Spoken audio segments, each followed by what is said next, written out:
I'm Tina Hodgett.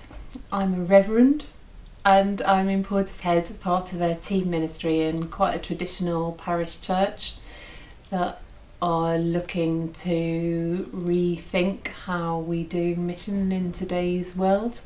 And I have a reputation for being a bit crackers, but I think that's probably a gift that you need. I like the fact that I can bring that and invite our congregation to do things that they think are basically weird, and they have very kindly indulged me, and we've gone out and about and done some unusual things. It's quite a mix of what sustains me. I think I had a very powerful encounter with God some years ago, and I think with hindsight I just feel as if I was kind of chemically changed at that point. So even when the day-to-day reservoir isn't nourishing me, that experience is so much part of my reality. I sort of think of it as having chemically altered my brain. So that seems to be a really significant thing. Friendships are very important. I'm not married, I don't have kids, but I'm friends with really amazing people, and I have a lot of deep, nourishing relationships that I can draw on. I like the arts, and usually I find that the arts outside the church are nourishing, so poetry and drama, really good film, those sorts of things. And silence, it's an interesting thing, I think. I'm a mad extrovert, but I've spent most of my life living alone, well certainly the last 6 or 7 years, and I've learnt to appreciate time by myself. And retreats, I love the gift of 5 days away to just think about God, where you're at in life and what's going on, and we do that once a year, and yeah, that's fabulous, really, really important to me.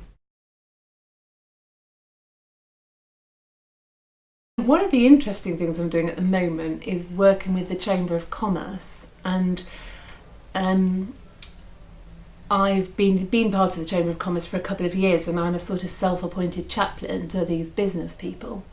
And I've admired them actually because they have a real generosity of spirit, and the network that they create is about giving stuff away for free, and they have a lovely way of dealing with each other, which surprised me because I thought these commercial people were just out for, mercenary profit.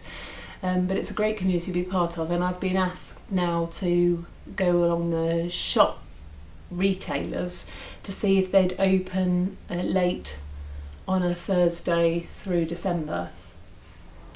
And that's been intriguing, trying to work out where their spirituality, the spirituality of commerce, connects with the spirituality of Christ. So it's something about the spirituality of risky venturing.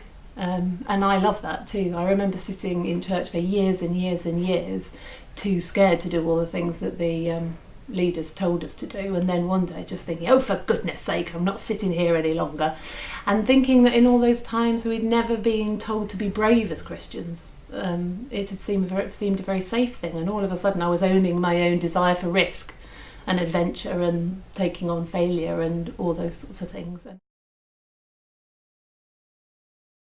A friend and I, she was an antenatal teacher, asked a group from an antenatal class if they'd be interested in exploring spirituality, the spirituality of pregnancy, birth and first parenthood. And we just met for 6 weeks, but something really special happened, and it turned out that there was a latent, unspoken spirituality in people, and we just created the space for people to acknowledge that and gave them permission to say things that they may have thought out loud, or to connect with faint stirrings, and in the connecting with the faint stirrings of response to awe and wonder and amazement and a belief that they were kind of co-creating with a higher power, that sort of grew into something that was quite strong and looked like faith.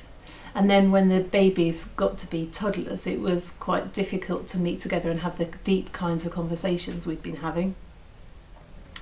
which we've been having in a sort of therapeutic type space, and had taken place in an environment of honesty and vulnerability and openness and cherishing one another. And that sort of then fell apart, or it stopped. We stopped meeting together. But when the mums had their second babies, that was a struggle for all of them. Life became more difficult in all kinds of ways, reasons I won't go into.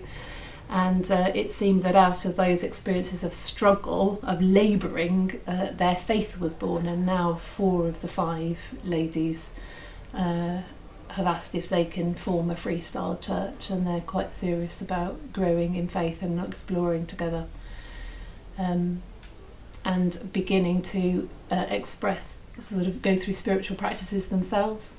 So they pray, and we're starting to read the Bible, and obviously we meet together, and we have an online space on a Facebook page where we share with each other things that are inspiring us. What these ladies do, because I haven't shared my faith with them in a very standard way, I've tried to allow them to lead and to give birth, and I'm just alongside saying, well, what's going on, tell me about it. And the impressions that they give and the words they use and the images they use to express things just blow me away. I find that really personally enriching and help me to see the gospel in terms that I haven't understood.